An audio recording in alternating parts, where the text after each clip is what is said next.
Hi friends, welcome to our channel. இன்றைக்கி May 1 கொஞ்சம் இன்றைக்கி லீவ் விட்டாச்சு நமக்கு சம்மர்லேருந்து. என்னன்னு தெரில, கொஞ்சம் இன்றைக்கி க்ளவுடியாக இருக்குது. மழையெல்லாம் ஒன்றும் இல்லைங்க, பட் ஆனால் கொஞ்சம் மேகமூட்டமாக இருக்குது நேற்றுலேருந்து.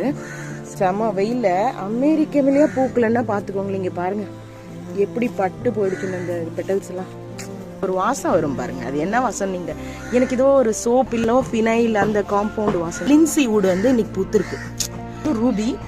ரூபியில் 2 பிளான்ட் இருக்கு. எஸ், இங்கே பாருங்க பக்கத்துலேயே இருக்கு. ரூபி 2 பிளான்ட் இருக்கு. இது வந்து பீச் ப்ளூ. கீழா இருக்கும் நிறைய இருக்குங்க. ராணி ரெட்டு கண்டினியூஸாக பூத்துட்டே இருக்குங்க. ப்ளூம் பாருங்க, மொட்டும் கண்டினியூ வந்துட்டே இருக்கு. பீன் சயூட் அப்படின்னு சொல்லிட்டு கொஞ்சம் ஃப்ரிட்ஜ் பாக்ஸ்லையும் இருக்கு. கீழார்கோவும் விக்ராந்தா ப்ளூவும் இருக்கு. இங்கே ஒரு கேப்பன்சிஸ் வெரைட்டி இருக்கு. உள்ள கிழங்கு விழுந்து முளைச்ச தவிக்கன் இருக்கு இதில். அப்புறம் இங்கே விக்ராந்தா ப்ளூ.